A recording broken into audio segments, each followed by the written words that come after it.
faithful, loyal, and honest. But how many of us get honest today? The only thing we're serving is to suspect each other. From the quiet, unassuming elementary school pupil in the border town of Daura, which is situated barely a shouting distance from Nigeria's border with the Niger Republic, he grew into a mythical lanky figure. A man whose name was only whispered in gripping fear behind the sanctuary of locked doors by his fellow countrymen. Buhari, it has to do with the human rights administration. So many politicians and other Nigerians were clamped in detention without opportunity of having fair hearing in the law courts. I think that was the main point against Buhari administration.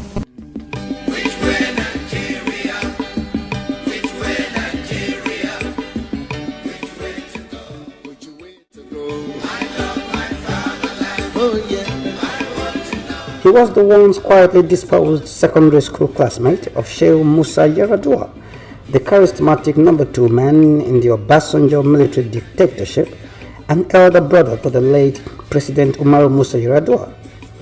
Sheikh Yar'Adua died ignobly in suspicious circumstances at the hand of the dreaded General Sani Abacha, whose government he served as the chairman of Abacha's Petroleum Trust Fund, PTF. It is on record that Yar'Adua shared a dormitory with Mohammadu Buhari, thus commencing a lifelong but not always easy friendship. With Buhari, Yar'Adua joined the school cadet corps. He is Mohammadu Buhari, retired Army Major General and former military dictator who overthrew the civilian administration of Alhaji Sheikh Aliyu Shagari barely 14 weeks into Shagari's second term in office.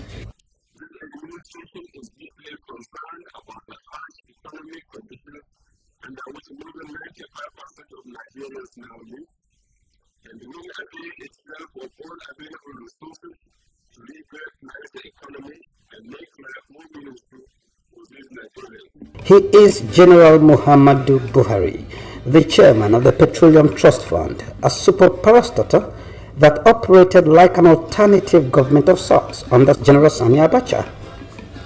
He is General Mohammadu Buhari, a man whose military regime became the first to sentence a woman to death by firing squad. This is the story of the real Buhari, the man behind the mask, the real person behind the personality. Ramrod, stiff, never smiling.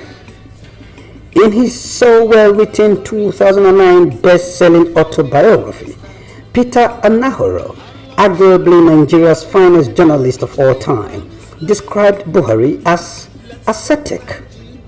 His profile, coupled with his court followership and fame among the fringe of the religious extreme, easily fits that of a religious zealot and a fundamentalist.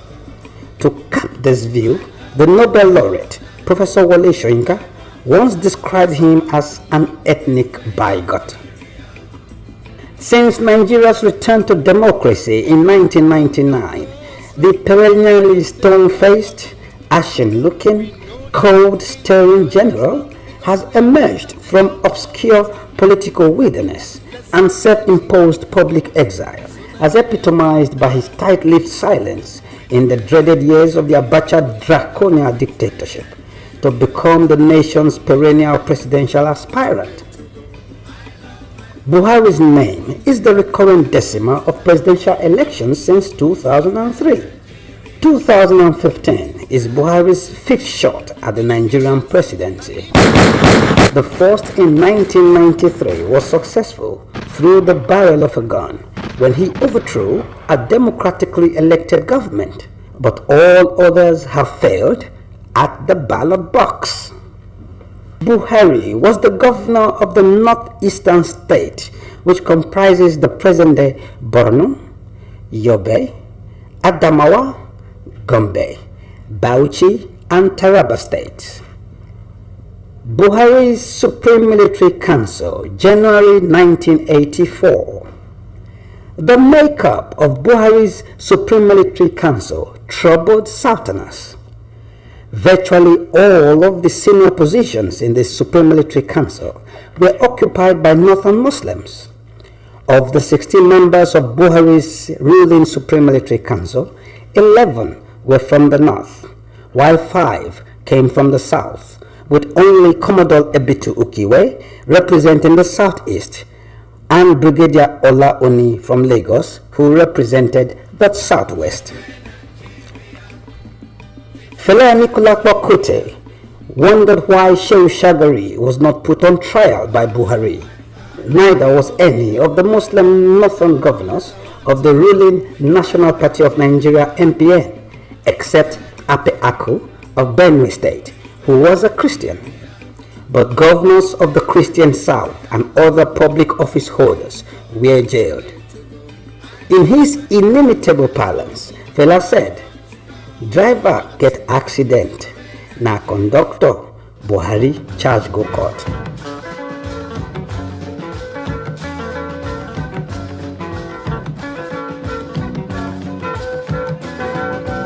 Under Buhari's regime, anyone could be detained at his whim using draconian decrees.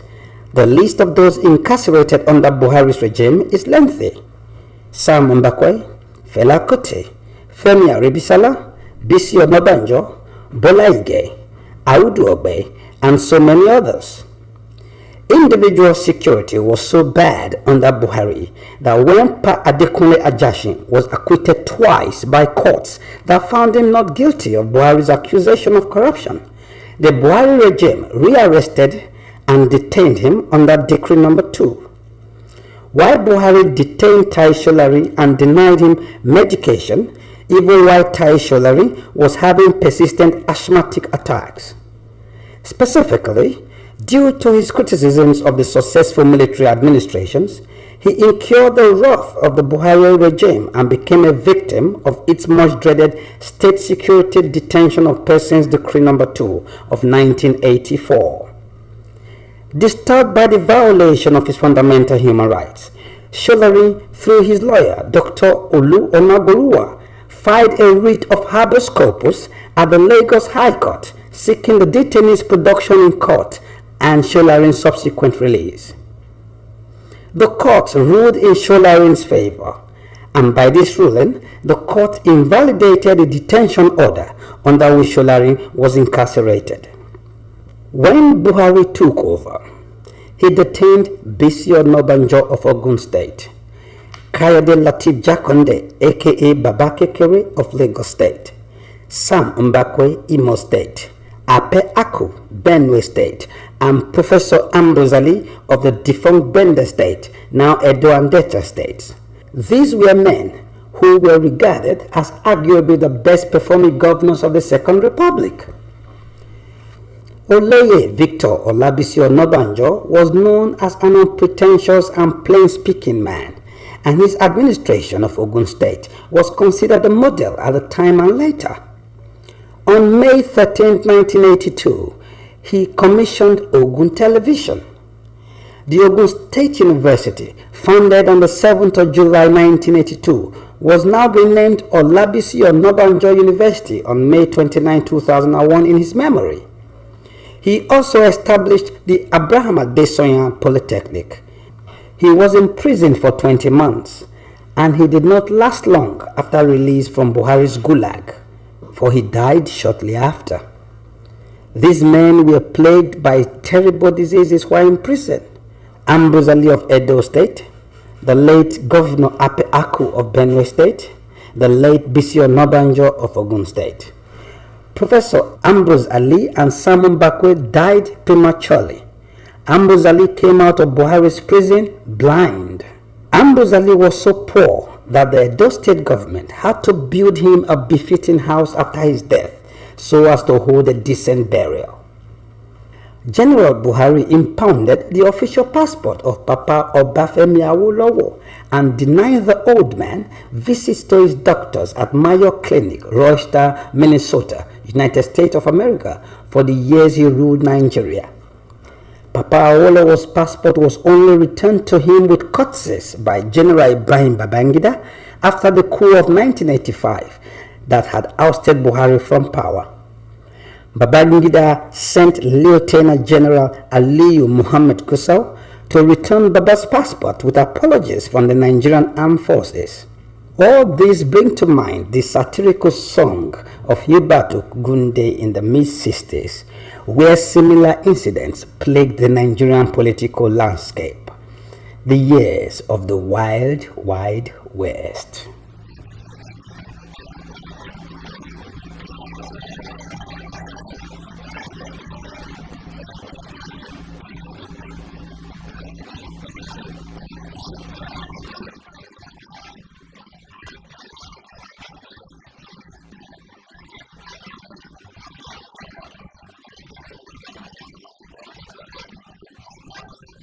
Try as much as the military dictatorship of General Mohammadu Buhari did to rope in him for alleged corruption, which were never substantiated, Ekweme came out as white as snow.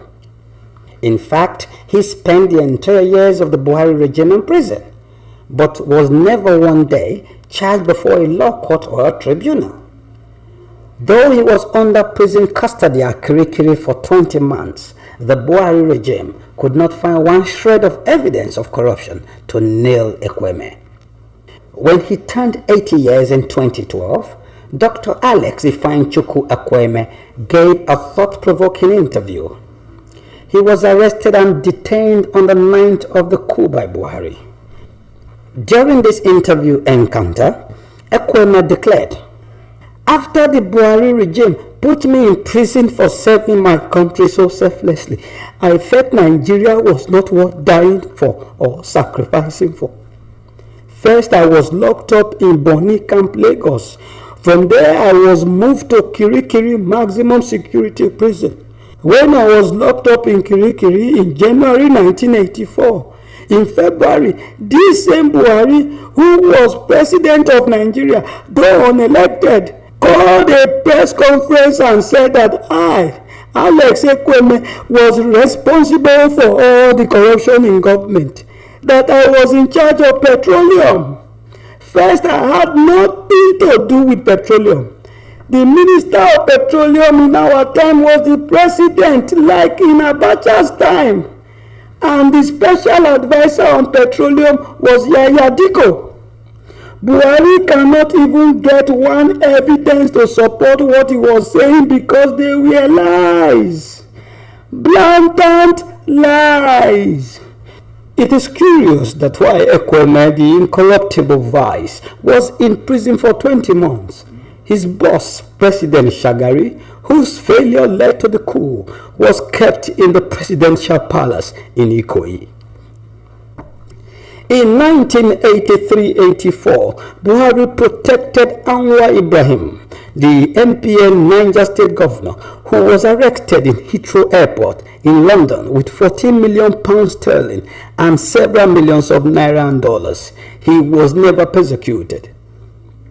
Buhari protected Shehu Kangiwa, MPN Sokoto State governor, who conducted and supervised the famous Bakolori massacre of poor peasant farmers whose lands were appropriated without compensation. Ironically, Ayo Jewumi and Professor Ambuzali, the UPN governor of Bender State, came out of prison blind as a result of imprisonment on false charges by Buhari. Buhari engineered the scrapping of one of the most foresighted policies of the UPN Latif Jakonde-led civilian government of Lagos State when he took over, which was the desire to improve transportation in Lagos and regenerate the city, which was the federal capital at the time. In 1982, the Jakonde government signed a $700 million contract for the Metroland project with a French consortium comprising of about 19 firms. The Lagos State government was required to pay only 10% of this money, while the balance was to be paid by the consortium. But Buhari scrapped the project, and Nigeria forfeited $60 million already deposited for the project.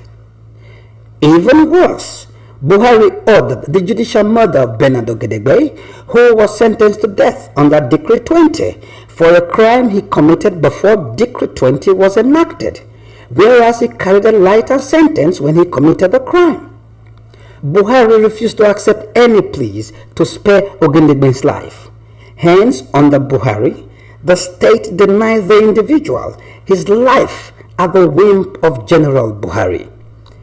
To summarize the state of security under Buhari's regime, Professor Wole Soyinka expressed shock that any Nigerian would ever contemplate voting for Buhari as a president. According to Soyinka, unquote, Buhari enslaved the nation. He gloated and glorified in a master-slave relationship to the millions of his inhabitants.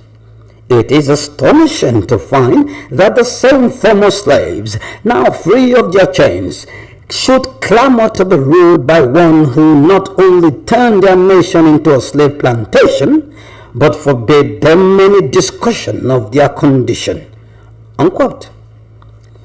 Buhari also abolished food subsidies in Nigerian universities and thereby prioritized the introduction of malnutrition into universities. Kayode Soyinka, the renowned journalist and author of Diplomatic Baggage, Mossad and Nigeria, the Diko Story, published in 1994, wrote, unquote, the Buhari government, in prosecuting its war on corruption, gave the National Security Organization, NSO, unprecedented powers of arrest and detention. The regime promulgated the State Security Detention of Persons Decree No. 2 of 1984, which gave the NSO the power to detain anyone suspected to be a security risk indefinitely. All forms of freedom were restricted, and there was vagrant deprivation of fundamental human rights. Decree 2, 1984, the State Detention of Persons Decree, was Buhari's sword of Damocles. Under this decree, journalists were hunted and jailed. More than a dozen press houses were closed down. Beko Ransom Kute, Taisha Larry and Haruna Ademo were all jailed under this decree. Labor unions and professional associations were proscribed and banned. The Nigerian Medical Association, NMA, the National Association of Resident Doctors, National Association of Nigerian Students, and the Academic Staff Union of Universities, ASU. The list was endless. The impression that was created in the minds of people in the time of Buhari, especially Buhari and Idiagbo, was that this is the time to be sober, the time not to smile. The Nigerian Bar Association, NBA, boycotted all proceedings of Buhari's military tribunals. There was the National Security Organization, NSO, Nigeria's first secret police service, which was on hand to intimidate, harass, and detain protesters and demonstrators, students, lecturers, critics and activists, and civil servants who dared embark on strikes. By October 1984, Buhari had retrenched 200,000 Nigerian civil servants. On the 15th of April 1985, Buhari announced the expulsion and deportation from Nigeria of more than 700,000 foreigners, especially from Ghana and other West African nations. Africa continues to be economically and politically disrupted by the mass movement of workers expelled from Nigeria. Almost 900,000 have already returned to Ghana alone. Sometimes the convoy stretches for 300 miles. Many workers had to sell all their possessions to get this far. Taxi and truck drivers are accused of charging outrageous prices, but many workers believe that staying behind in Nigeria meant prison or even worse.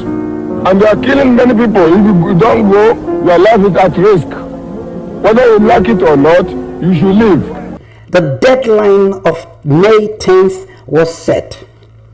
All illegal immigrants must leave Nigeria in less than 4 weeks.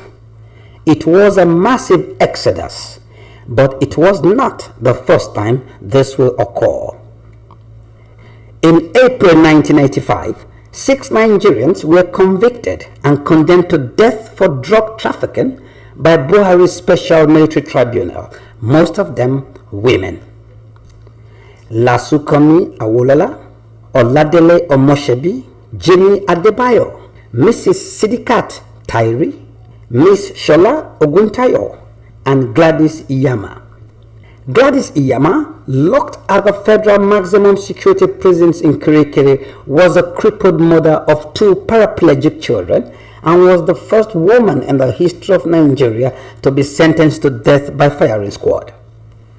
The Buhari government knew the implication of executing a paralyzed mother of 2, and the sentence was secretly approved.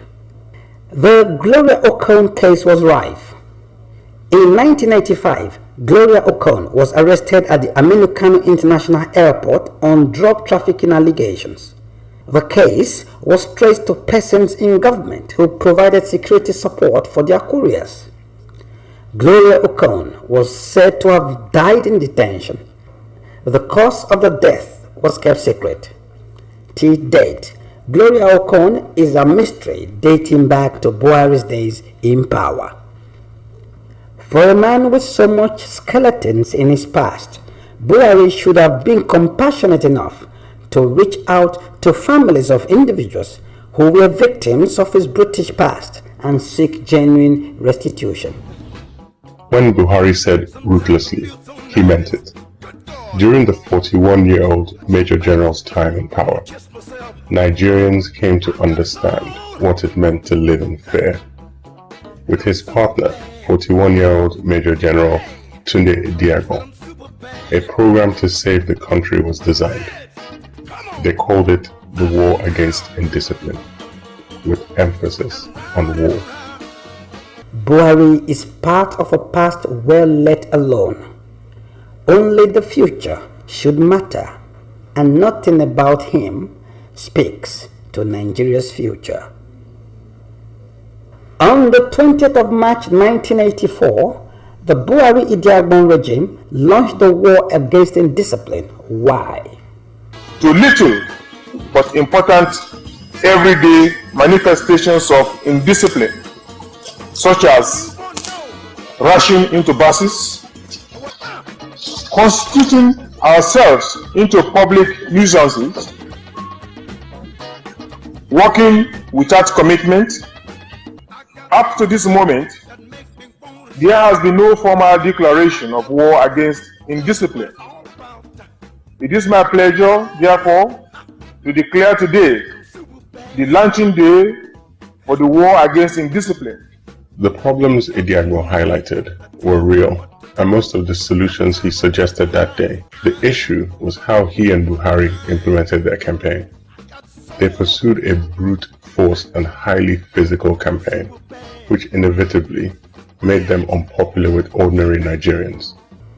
Many Nigerians will never forget the koboko, or bulala, or horsewhip lashes that lacerated their backs for not queuing up at bus stations, or for even dropping a piece of paper.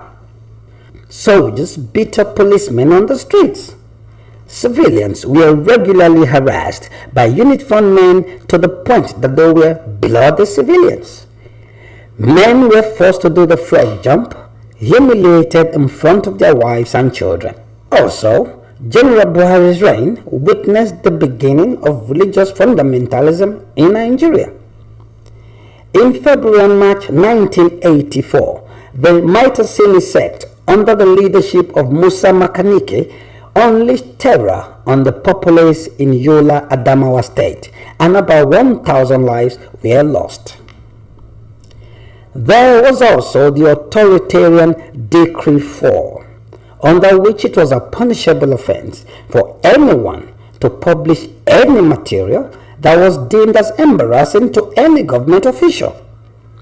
On the 11th of April 1984, operatives of the NSO arrested 2 journalists, Tunde Thompson and Nduka Irabo of the Guardian newspaper, were brought before a military tribunal and accused of forcefully accusing public officers, even if what the journalists wrote were right.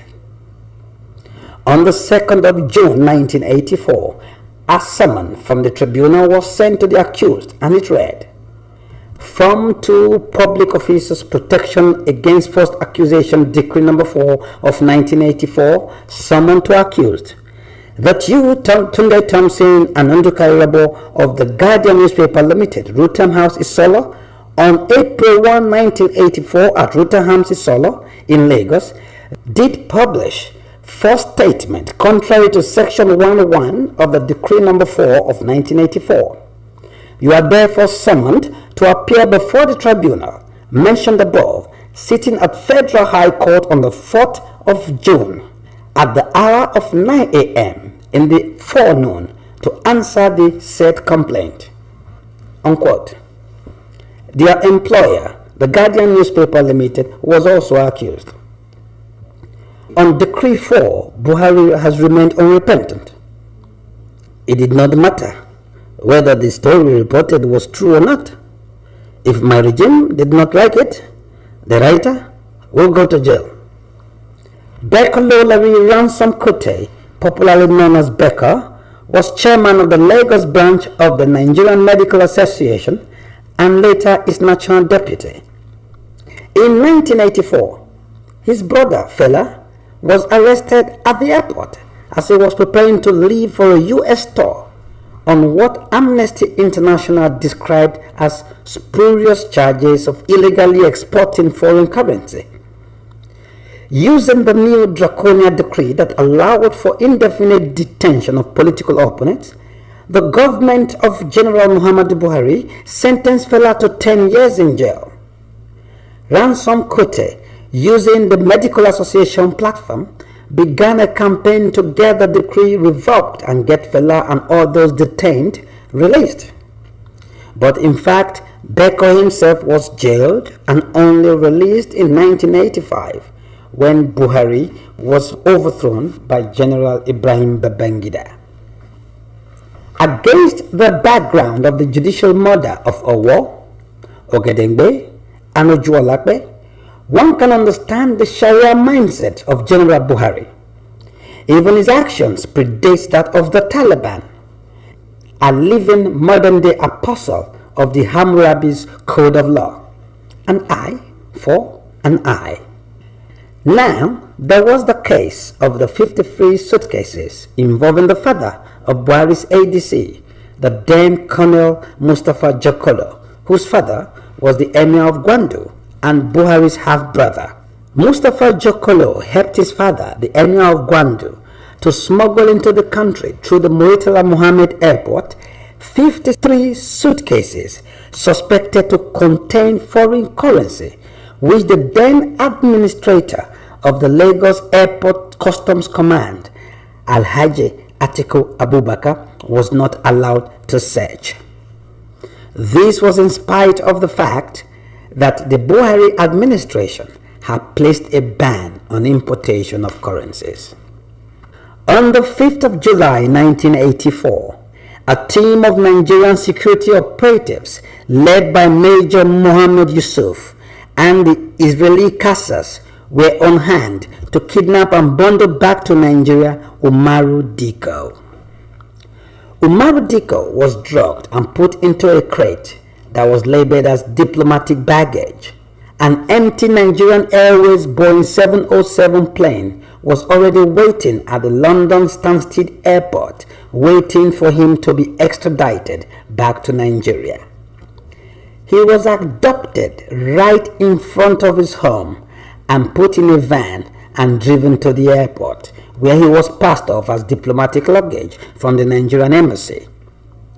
Diko said in an interview with the BBC in 1985, unquote, "I remember the very violent way in which I was grabbed and hauled into a van with a huge fellow sitting on my head, and the way in which they immediately put on me handcuffs and chains on my legs." The Nigerian Airways crew was detained. Buhari responded by ordering a British Caledonia plane that was already in the air, flying from Lagos to London via Kano, to be returned back to Lagos, where it was also detained by the Nigerian authorities. Immediately, the United Kingdom released the Nigerian Airways crew. Buhari also freed the British plane to fly back to London.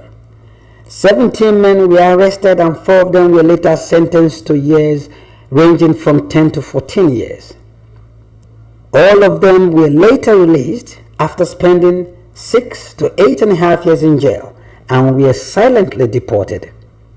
Buhari retaliated too by promptly picking up 2 British engineers in Nigeria and slamming 14-year prison sentences on them.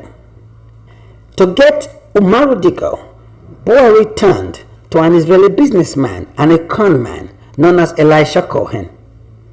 Mr. Cohen, who had originally come to Nigeria in the 60s, was a representative of Reynolds, a subsidiary of the Israeli construction company Sole Bonaire. And while in Nigeria, he became friends with a lot of military officers like Obasanjo, with whom he did a lot of business. Buhari gave Mr. Cohen $5 million, and with Rafindadi, who was the head of the NSO, and Major General Haladu Hananiya, the Nigerian High Commissioner to Britain, and Group Captain Bernard Bamfa, the Managing Director of the Nigerian Airways, they hatched the plot to kidnap Dikko. Did your government plan this kidnapping? Why was one of your officials at Stansted Airport last night? I'm not aware of that. You're not aware, but it was one of your officials. I wasn't aware. Why is the aircraft, the British Caledonian aircraft, held in Nigeria? I'm not aware of that one. Have you Ask been the Minister. What did you tell the Minister Despite General? the High Commissioner's denials, 17 people, most of them Nigerians, are now being questioned about the kidnapping. 14 are being held at the high-security Paddington Green police station. Most of the 14 are Nigerians, but 2 are believed to be Israeli mercenaries who were found inside crates at Stansted last night with Mr. Dikko. The entire crew of a Nigerian freight plane that should have been leaving Stansted last night is also being questioned. Paul Davis, News at 1, Paddington Green Police Station.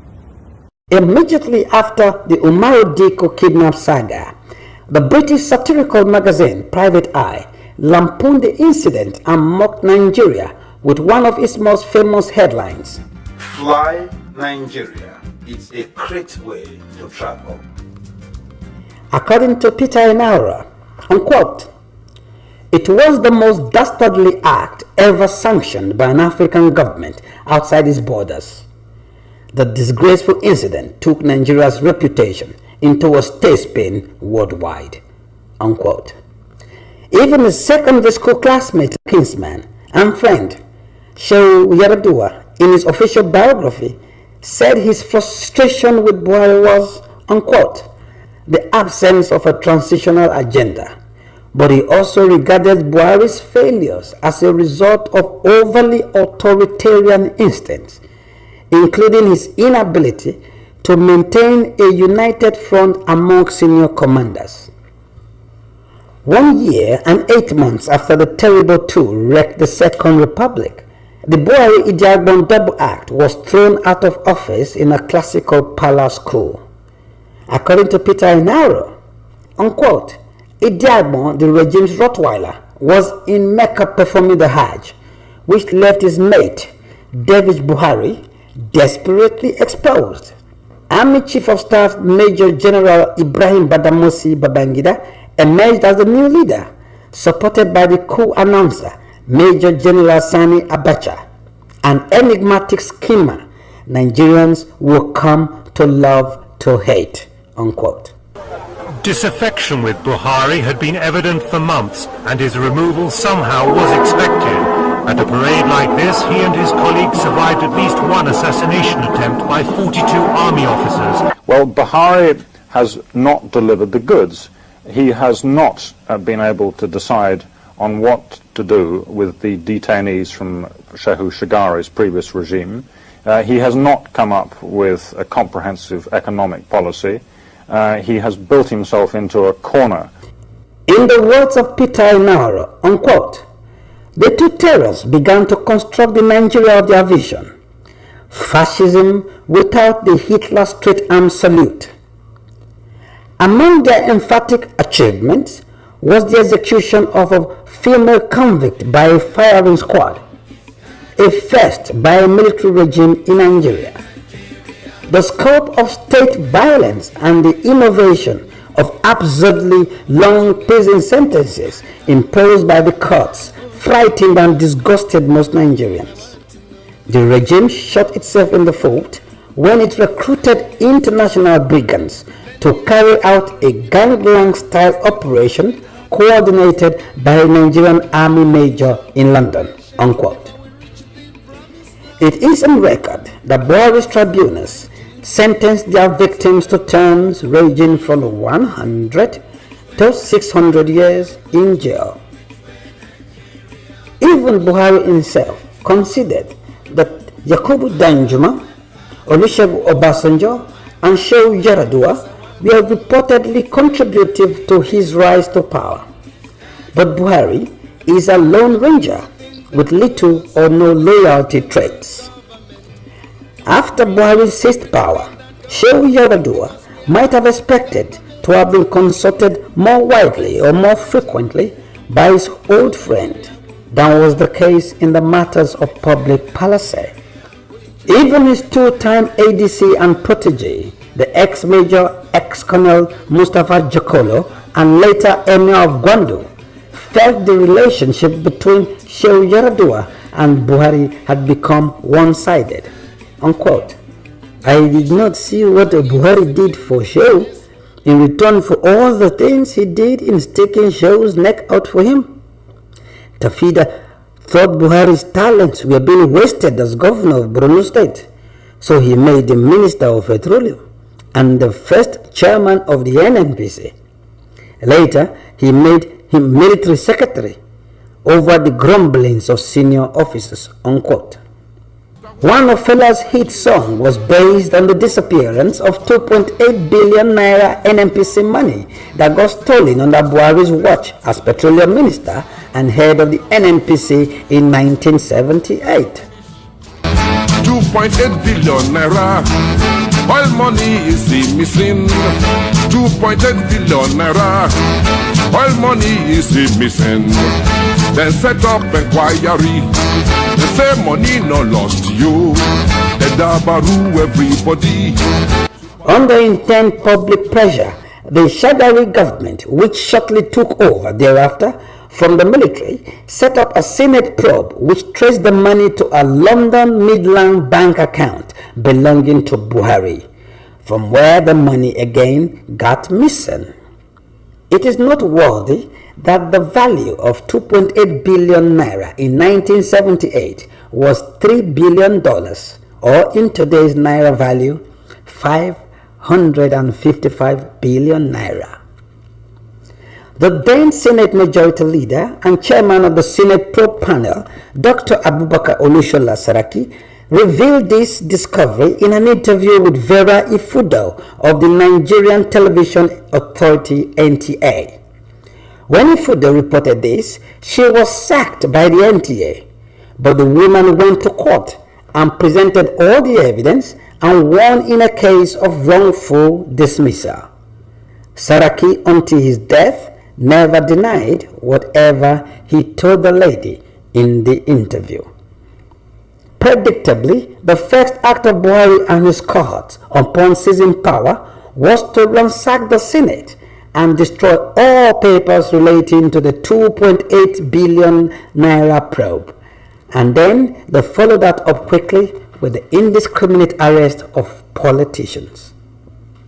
On January 14, 2007, Nobel laureate Wole Soyinka laid down reasons why Buhari doesn't deserve to be president, unquote. In Buhari, we have been offered no evidence of the surest prospect of change. On the contrary, all evidence suggests that this is one individual who remains convinced that this is one ex-ruler that the nation cannot call to order. Buhari was one of the generals who treated a commission of inquiry, the Oputa panel, with unconcealed disdain. Soyinka went on to describe the execution of Owo, Ogedengbe, and Ojuolakbe as nothing short of premeditated murder. Soyinka further added, unquote, "Since leaving office, Buhari has declared in the most categorical terms that he had no regrets over this murder and will do so again. Taisha Larin was incarcerated by that regime and denied even the medication for his asthmatic condition, according to Soyinka, unquote. Tai did not ask to be sent for treatment overseas. All he asked was his traditional medicine that had proved so effective after years of struggle with asthma. And on the Secretary-General-in-Chief Adekunle Ajasin showing corrupt, unquote. Ajasin was arraigned and tried before Buhari's punitive tribunal but acquitted. Dissatisfied, Buhari ordered his retrial. Again, the tribunal could not find this man guilty of a single crime.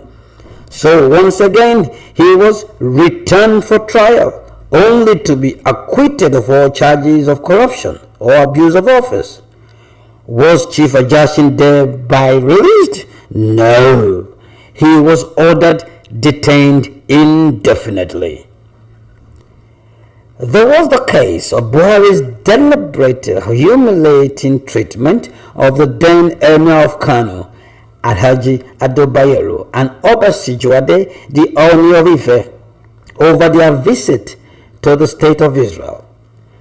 This royal duo went to Israel on their private steam and private business. Since when, one may ask, did a free citizen of the Nigerian nation require the permission of a head of state to visit a foreign nation that was willing to offer that tourist a visa? The humiliation of Ado Bayero and the Oni of Ife demonstrates Buhari's total lack of respect for our traditional rulers and his gross disdain for what our traditional institutions stand for. In 1999, Obasanjo set up a management investigation panel to probe the activities of PTF under General Buhari. In the report of the investigative committee, it was revealed that the Afri Projects Consortium, APC, were contracted by PTF as management and project consultants. Buhari, as executive chairman of PTF, delegated them the power of engineer in all appropriate projects requiring such power. Afri Project Consortium, APC, then assumed absolute powers of initiation, approval, and execution of all projects. To corroborate this, a PTF trustee, Group Captain Usman Jibril, remarked that, unquote, Buhari brought in the late Ahmad Salhijo, his in-law, without informing us. He just saw these boys in the meeting. We asked him, who are these boys? He said they were just helping him take notes. We didn't know that he had engaged them as consultants without our knowledge and consent because we are all members. I told him that it was wrong. As trustees, if anything went wrong, we were the people that were prosecuted, not any other person. I asked them to change the procedure and they were not ready to change it. I said, okay, bye-bye, unquote. Sally Hijab, who was curiously reported dead the very day a committee was set up to probe the PTF, was the owner of Afri Projects Consortium, APC. APC was indicted for overcharging the PTF for up to about 25 billion naira by the Interim Management Committee and for also importing substandard, soon-to-be expired drugs at overinflated prices. This caused to question the ability of General Mohammadu Buhari to manage the Nigerian economy and fight corruption if elected president. In the weekend of January 11, 2015, these day newspapers reportedly got exclusive hold of the original copy of a report by the Petroleum Special Trust Fund PTF Interim Management Committee instituted on July 7, 1999 by the former President Olusegun Obasanjo. By the time it was being disbanded by President Obasanjo in 1999, records show that the APC Afri Projects Consortium had collected 181 billion 795 million naira and that Ahmed Salihijo, Buhari's brother-in-law, was his front at the organization. Buhari was the czar of this empire, but it was a clear case of the voice of Jacob and the hands of Esau. Although the 2011 election was deemed the cleanest so far since Nigeria's return to democracy in 1999, it was also, according to Human Rights Watch, among the bloodiest. And it is widely acknowledged that this is as a result of the fact that supporters of Buhari let loose the dogs of war. Over 800 Nigerians lay dead, and about 65,000 more were displaced. Much of the violence occurred in northern states when protests by Buhari supporters degenerated into violent riots or sectarian killings. The former FCT minister, Malam Nasri El-Rufai, in his capacity then as the APC Deputy National Secretary in January 2014, said, and unquote, "The next election is likely to be violent and many people are likely going to die. And the only alternative left to get power is to take it by force. This is the reality on ground." Deadline, May 14, 2012. While speaking to supporters in Kaduna, Mohammadu Buhari said, unquote, "If what happened in 2011 should again happen in 2015, by the grace of God, the dog and the baboon will all be soaked in blood." In this context, Buhari's suggestion that 2015 could be violent cannot be taken lightly. Buhari's stance and antecedents on Sharia law for Nigeria are also so well documented. Buhari is credited with statements such like, unquote, "Christians should not worry when Muslims chop off their own hands and hands in the name of Sharia because it is none of their business." Or, "Muslims should only vote for Muslims," or "for those that will protect their interest," unquote. Major General Mohammadu Buhari attended the Lagos State Interdenominational Thanksgiving service with his running mate, Professor Yemi Oshibanjo, the General Overseer of the Redeemed Christian Church of God, Pastor Enoch Adeboye, and Governor Babatunde Fashola. All these men have their wives by their sides except Buhari. For a man who preaches change and desires to rule a country made up of men and women in almost equal halves, it is an anomaly to have an invincible wife. Interestingly, this is not the first time that Mrs. Aisha Buhari will be left behind in her husband's aspiration. In 2003, she was not prominent when Buhari ran against Obasanjo. Buhari lost. 4 years later, when Buhari ran against Umaru Yar'Adua, nothing changed. Buhari lost. In 2011, Buhari lost. This is not a coincidence. Not for a man who sentenced a crippled mother of 2 children to death by firing squad. In 1971, Buhari got married to his first wife, Safinatu Buhari, who was the first lady of Nigeria between 1983 and 1985. They had 5 children together, 4 girls and 1 boy, Zulaihat, Fatima, Musa, who is now deceased, Hadizat, and Safinatu, who was named after her mother, Buhari's first wife. In 1988, Buhari divorced his first wife, Safinatu. Many allege that on release from house arrest and detention in Benin, he divorced Safinatu for daring to ask General Babangida's help to treat their daughter, who then was ill. In December 1989, Buhari got married to his second and current wife, Aisha Buhari, nee Halilu. They also, like in his first marriage, have 5 children together, 1 boy and 4 girls. They are Aisha, Halima, Yusuf, Zara, and Aminat. On 14 January 2006, Safinatu Buhari the former First Lady of Nigeria and Buhari's first wife, died from complications of diabetes. In November 2012, Buhari's first daughter, Zulaiha Junaid, died from sickle cell anemia after having a baby 2 days before at a hospital in Kaduna.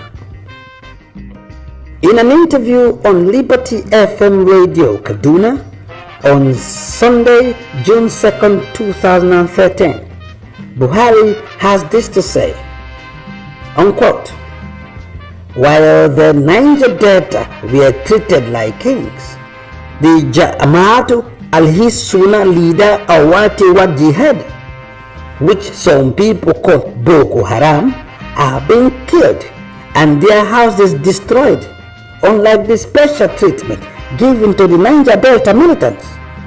This is injustice to northern Nigeria."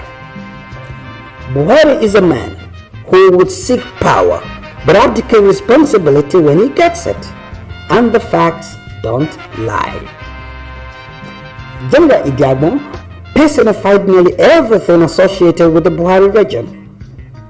In a similar vein, when General Buhari was appointed by General Sani Abacha as Executive Chairman of the Petroleum Special Trust Fund (PTF) from 1994 to 1999, he did not take any personal charge of much of what happened throughout the period. Instead, he ceded his authority to a firm of consultants, Afri Projects Consortium (APC), a firm owned by Buhari's brother-in-law. APC was given exclusive powers to initiate projects, assess and approve their probable costs, execute the projects, assess the quality of execution, all without any higher supervision. Once again, General Buhari's lack of capacity to take responsibility was amply demonstrated when, after his nomination as the presidential candidate of the All Progressive Congress (APC), he couldn't immediately choose a running mate. Characteristically, Buhari ceded the responsibility for choosing a running mate to another national leader of the party, Asiwaju Bola Ahmed Tinubu. In 3 consecutive elections, Nigerians have said they do not want Mohammadu Buhari to be their president. But Buhari simply refuses to take no for an answer. But how honorable and loyal is the man Buhari? It is a veiled curiosity that he hardly kissed faith with his political partners and friends, a character trait which might question loyalty and trust. Since 2003, he has been in the APP, the ANPP, the CPC, and now the APC. The curious characteristics of a political journeyman. Buhari will be 73 years old in 2015. If he is voted president and he runs for a second term in office, he will be president even at the age of 81 years. So for a man who was first head of state at the age of 41, that equates a period spanning 40 years. Let's stop a minute and ask, does Buhari possess the temperament to be Nigeria's president in a globalized 21st century? Former Minister of the Federal Capital Territory, FCT, Malam Nasri El-Rufai, and present APC governorship candidate for Kaduna State, wrote in a public letter in October 2010 that Buhari remains, unquote, perpetually unelectable, and that Buhari's insensitivity to Nigeria's diversity and his parochial focus are already well known, unquote. Curiously today, barely 4 years later, El-Rufai's APC wants Nigerians to ride on Buhari's insensitivity and celebrate his parochial narrow-mindedness. It is obvious Buhari will destroy Nigeria now, just as he did 30 years ago. The rain may beat the leopard, but it cannot wash away its spots. Buhari pull over. Buhari pull over. Reverse. Buhari pull over. Buhari pull over. Show me your certificate or your pull over. Buhari pull over. No deceive us. Buhari pull over. Buhari pull over. Back. Buhari pull over. Buhari pull over. Reverse. Buhari pull over. Buhari pull over. Show me your certificate or your pull over. Buhari pull over. No they wash us. Buhari pull over.